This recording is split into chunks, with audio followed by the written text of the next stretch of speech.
Hello everyone. तो आज की वीडियो में हम लोग पढ़ने जा रहे हैं फ्लो चार्ट। तो इससे पहले हम कोई भी प्रोग्राम लिखें, ये ज़रूरी होता है कि हम लोग उसका एक रफ विजुअलाइजेशन बना लें ताकि हम लोग उसको आसानी से लिख सकें और अच्छे से हम लोग अपने प्रोग्राम को पूरा कर सकें। तो उस रफ विजुअलाइजेशन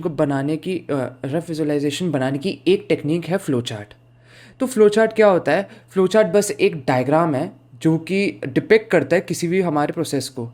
जो भी हमारे कंप्यूटर के जो एल्गोरिदम होते हैं और जो मेथड्स वगैरह हम लोग यूज़ करते हैं उनको समझने में मदद करता है फ्लो चार्ट। और अगर हम लोग सिंपल लैंग्वेज में बात करें तो प्रोग्रामिंग को आसानी से समझने में हेल्प करता है। अब हम लोग अब हमें एक चीज़ तो हमें पता है कि किसी भी प्रोग्राम के बेसिकली तीन पार्ट होते हैं। वो तीन पार्ट क्या होते हैं? एक होता है हमारा इनपुट। इनपुट क्या? जो भी हम लोग डेटा हम लोग अपने कंप्यूटर में फीड करते हैं। दूसरा होता है प्रोसेस। जब भी कंप्यूटर डेटा रिसीव कर लेता है तो उस पर वो कुछ अपना काम करता है, ऑपरेशन लगाता है, बेसिकली वर्क करता है जो हम लोग उससे एक्सपेक्ट करते हैं, तो उसी चीज़ को हम लोग बोलते हैं प्रोसेस। तो ये हो गया हमारा सेकेंड स्टेप। और उसके बाद जब भी कंप्यूटर अपना काम ख़त्म कर लेता है, हम चाहते हैं कि जो भी कंप्यूटर ने काम करा है वो हमें दिखाए, शो करे, तो उस स्टेप को हम लोग बोलते हैं आउटपुट। तो बेसिकली एक कंप्यूटर में तीन स्टेप होते हैं, यही इनपुट, प्रोसेस और आउटपुट। तो हमारे फ्लो चार्ट में भी बेसिकली यही तीन चीज़ें होंगी। एक इनपुट हम लोग फ्लो चार्ट में डाल के आ रहे हैं, प्रोसेस फ्लो चार्ट काम कैसे कर रहा है, उसमें क्या क्या चीज़ें हो रही हैं, और आउटपुट लास्ट में प्रोसेस वो फ्लो चार्ट अपना आउटपुट दे देता है। अब फ्लो चार्ट के अंदर हम लोग कुछ सिंबल्स का यूज़ करते हैं। वैसे तो बहुत सारे सिंबल होते हैं, हद से ज़्यादा सिंबल होते हैं आपके। बहुत सारे, जैसे आप ये साइड में देख सकते हो, एक हमारा मर्ज सिंबल लिखा है, कनेक्टर लिखा है, सब रूटीन लिखा है, ये डीलर लिखा है, डॉक्यूमेंट लिखा है, डेटाबेस लिखा है। बहुत ज़्यादा सिंबल होते हैं, बट सारे सिंबल यूज़ नहीं होते हैं। हम लोग जब भी हम लोग डेली लाइफ में हम लोग यूज़ करते हैं फ्लो चार्ट को, या फिर जब भी हम लोग इनिशियली फ्लो चार्ट को हम लोग बेसिक यूज़ के लिए करते हैं, तो यही कुछ 5 सिंबल हैं जो मैंने शो करे हुए हैं यहाँ पे। इन्हीं का यूज़ हर जगह होता है। तो ये कौन कौन सिंबल है? पहला जो ये ओवल है, ये डिपिक्ट करता है स्टार्ट और स्टॉप को। जब भी हमें किसी फ्लो चार्ट को स्टार्ट करना है तो हमें इस सिंबल का यूज़ करना है, और जब भी हमें उसी फ्लो चार्ट को एंड करना है तब भी हम इसी सिंबल का यूज़ करेंगे। अगर हमने इस सिंबल का यूज़ नहीं किया, चाहे बिगनिंग में, एंड में, या दोनों जगह कुछ भी कर लो, आपका अगर आपने ये पेपर में कराया क्वेश्चन तो वो गलत माना जाएगा। तो ये मेथोडोलॉजी एक प्रथा है जो शुरुआत से चली आ रही है कि हमें स्टार्टिंग में स्टार्ट लिखना है, एंडिंग में एंड स्टॉप लिखना है इस सिंबल का यूज़ करते हुए। तो हमें इसको बरकरार रखना है, इसे हमें करते रहना है। अगला हमारा शेप है, ये पैरेललोग्राम जो है, ये डिपेक्ट करता है इनपुट और आउटपुट। जब भी हम लोग अपने फ्लो चार्ट के अंदर इनपुट डालते हैं तो हम लोग इस सिंबल का यूज़ करते हैं, और जब भी हम चाहते हैं कि जो भी हमारे फ्लो चार्ट ने काम किया है वो उसे प्रिंट करे स्क्रीन पे, तब भी हम इसी का यूज़ करते हैं। तो ये हमारा हो गया इनपुट और आउटपुट का सिंबल। ये जो रेक्टेंगल है, जो तीसरा सिंबल है, ये डिपिक्ट करता है प्रोसेस। वही जो प्रोग्राम में जो हमने तीन चीज़ें पढ़ी थी, इनपुट, प्रोसेस और आउटपुट, उसी का सेकेंड स्टेप प्रोसेस, ये वाला सिंबल डिपिक्ट करता है कंप्यूटर काम क्या कर रहा है, कौन से ऑपरेशन लगा रहा है, तो वो हम लोग इस वाले सिंबल से डिपिक्ट करते हैं। चौथा है कंडीशन। कि कंडीशन बेसिकली कि अब हमारा प्रोग्राम ने सपोज़ कुछ प्रोसेस कर लिया, कहीं पे चला गया, अब हम लोग कंडीशन उस पे लगाना चाहते हैं कि अगर ये कुछ कंडीशन है तो हमारा प्रोग्राम कुछ इस डायरेक्शन में है, ये वाला काम करे, और कुछ अगर ये वाली कंडीशन हमारी सेटिस्फाई हो तो इस डायरेक्शन में जाए। तो ये हम आगे देखेंगे अच्छे से। और हमारा ये जो पांचवा सिंबल है, ये हमारा डिपिक्ट करता है हमारे प्रोग्राम का कंट्रोल फ्लो क्या है। ये तो हमारा था कंडीशन का, और ये वाला डिपिक्ट करता है हमारा फ्लो ऑफ कंट्रोल क्या है, ये जो एरो है।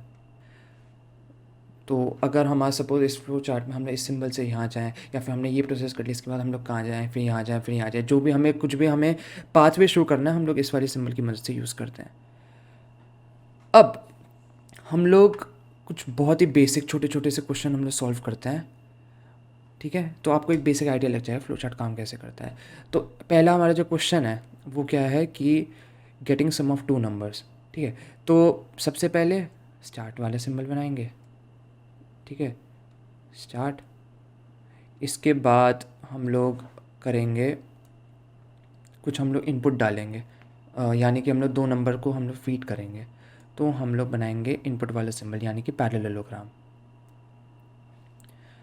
अब यहाँ पे मैं सपोज़ मैं चाहता हूँ कि जो कंप्यूटर है वो स्क्रीन पे लिखे कि प्लीज़ एंटर 2 नंबर्स, ये मैसेज वो हमारी स्क्रीन पे लिखे। प्रिंट वर्ड का यूज़ करते हैं जब भी हम चाहते हैं कि कंप्यूटर आउटपुट शो करे, मतलब कि कंप्यूटर कोई मैसेज डिस्प्ले करे।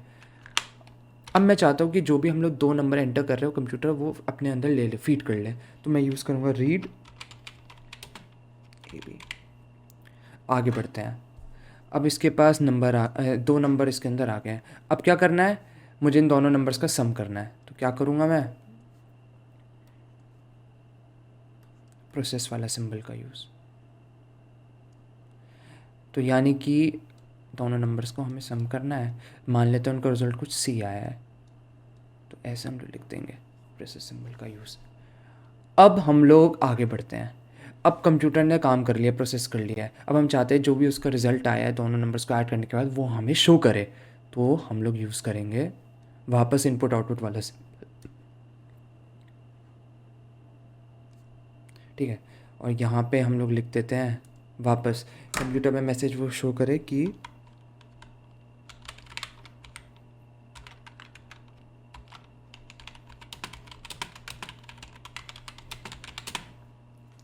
इस, यहाँ पे मैं लिख देता हूँ C।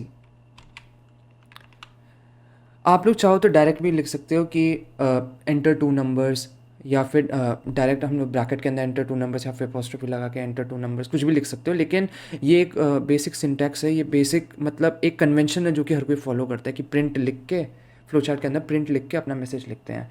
एंटर कराना है कोई भी जो भी चीज़ हमें इनपुट लेना है तो हम लोग रीड लिखते हैं, कन्वेंशन है, तो इसी कन्वेंशन को मैं फॉलो कर रहा हूँ।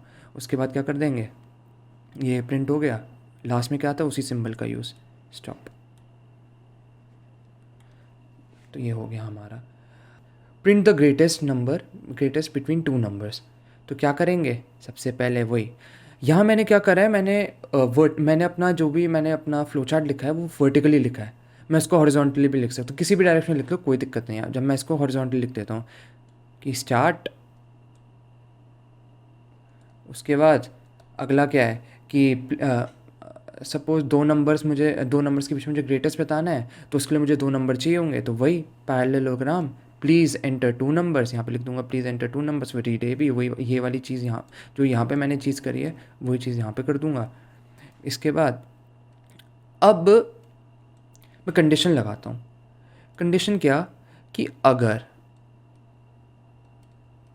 A मेरा B से बड़ा है तो शो कर दे स्क्रीन पे कि हमारा जो A है इज़ ग्रेटर, ठीक है। A की जगह हमारा नंबर आ जाएगा, बेसिकली यहाँ पे अपना नंबर डाल देंगे जो उन्होंने एंटर करा है, ऐसे लिख दो A इज़ ग्रेटर, ठीक है। और अगर A छोटा हुआ, ये कंडीशन गलत मानी गई, तो हम लोग इस वाले पाथ पे जाएंगे। तो यस वाला पाथ ये है, नो वाला पाथ ये है, तो इसमें क्या होगा, या नीचे हमने यहाँ पे हमारा A प्रिंट हो रहा है तो यहाँ पे B प्रिंट हो जाएगा। प्रिंट जो सेम हमने यहाँ पे लिखा है वो यहाँ पे बस उसकी जगह B रिप्लेस कर देंगे हम लोग, और फिर वही मैसेज। और फिर फ्लो चार्ट हमें पता ही एंडिंग कैसे करते हैं, स्टॉप सिंबल से, तो यहाँ लगा दो स्टॉप। तो ये थे हमारे कुछ चीज़ें। तो हमने 2 बेसिक क्वेश्चन हमने कर लिया जिससे आपको एक इंट्यूशन मिल गया होगा कि होता क्या है फ्लो चार्ट। अब हम लोग देखते हैं कि फ्लो चार्ट को हम लोग कहाँ कहाँ यूज़ करते हैं। अब यहाँ पे थोड़ी हम लोग दुख की बात करते हैं, वो ये है कि हम लोग फ्लो चार्ट का हम लोग पूरे कोर्स में यूज़ नहीं करने वाले हैं। क्यों नहीं करने वाले हैं, क्योंकि फ्लो चार्ट का यूज़ होता ही नहीं है। पहले के टाइम में मतलब ये क्वेश्चन आ रहा होगा कि तो हमने पढ़ा क्यों, अपने 10 मिनट यहाँ पे क्यों दिए। वो इसलिए क्योंकि हमें पता होना चाहिए कि फ्लो चार्ट होता क्या है। पहले के टाइम में मोनोलिथिक प्रोग्रामिंग होती थी, पहले मतलब बहुत हज़ार साल पहले नहीं, कुछ साल पहले, मॉडर्न लैंग्वेजेस के बनने से पहले। तो हम लोग मोनोलिथिक प्रोग्रामिंग होती थी। मोनोलिथिक प्रोग्रामिंग में क्या होता था कि सपोज़ ये मेरा एक पेज है जिसमें सारा कोड लिखा है, ठीक है। एक ही फ्लो में सारा कोड होता था, कोई जगह नहीं, हम लोग मतलब एक ही पैटर्न में एक ही फ्लो में लिखते थे। ज़्यादातर एक ही जना पूरे कोड पे काम कर पाता था। और ताकि वो मेसी ना हो, इतनी सारी चीज़ें वो सिंगल मतलब वो बंदा कर रहा था, एक ही पेज पे इतनी सारी चीज़ें लिखी हैं तो गड़बड़ ना हो, तो हम लोग फ्लो चार्ट बनाते थे ताकि उसे पता चल जाए कि हाँ ये नहीं हो रहा तो यहाँ जाओ, उसके बाद ये वाली चीज़ें करो और फिर ये वाला करो कुछ। तो उसको एक बेसिकली एक पैटर्न मिल जाएगा, एक फ्लो मिल जाएगा काम करने का, ठीक है। तो पहले ये होता था। उसके बाद हमारी प्रोसीजरल और मॉड्यूलर लैंग्वेज डेवलप हुई। प्रोसीजरल और मॉड्यूलर में क्या था, जो भी हमारा काम था उसको अगर हमें सपोज़ कई लोगों को देना है तो हम लोग कुछ कुछ टुकड़ों में उसको बांट सकते थे, अपने कोड को फंक्शन कहते हैं, ठीक है। तो हम लोग आगे कुछ कुछ चीज़ों में बांट सकते थे अलग अलग जने को, हमें जो भी करना है। हमारी जो मॉडर्न लैंग्वेजेस हैं वो ऑब्जेक्ट ओरिएंटेड प्रोग्रामिंग को फॉलो करती है। मोनोलिथिक के टाइम पे हमें ये फ्लो चार्ट मदद करता था, प्रोसीजर मॉड्यूल में फ्लो चार्ट का यूज़ कम हो गया, अब ज़्यादा यूज़ नहीं होता था, थोड़ा कम होता था। और ऑब्जेक्ट ओरिएंटेड प्रोग्रामिंग में तो बिल्कुल ही एलिमिनेट हो गया हमारा, बिल्कुल ही एलिमिनेट कर दिया। तो इसलिए अब हम लोग इसका यूज़ नहीं करते हैं। पता होना ज़रूरी है फ्लो चार्ट क्या होता है, क्योंकि ये हर कोर्स में सबसे पहले स्टार्टिंग में पढ़ाया जाता है और पता भी होना चाहिए। अगर स्टार्टिंग में आप लोग प्रोग्राम लिख रहे हो तो आपको फ्लो चार्ट मदद कर सकता है कि जैसे हम लोग प्रिंट ए प्लस बी इसका कोड लिख रहे हैं तो एक फ्लो चार्ट आपको हल्का सा एक इंट्यूशन देता है कि हाँ अब ये करना है, यहाँ से लेना है, ये करना है, लेकिन उसके बाद कोई यूज़ नहीं करता। मैं भी यूज़ नहीं करूँगा अपने कोर्स में, बट हाँ पता होना चाहिए इसलिए बता दिया। तो थैंक यू।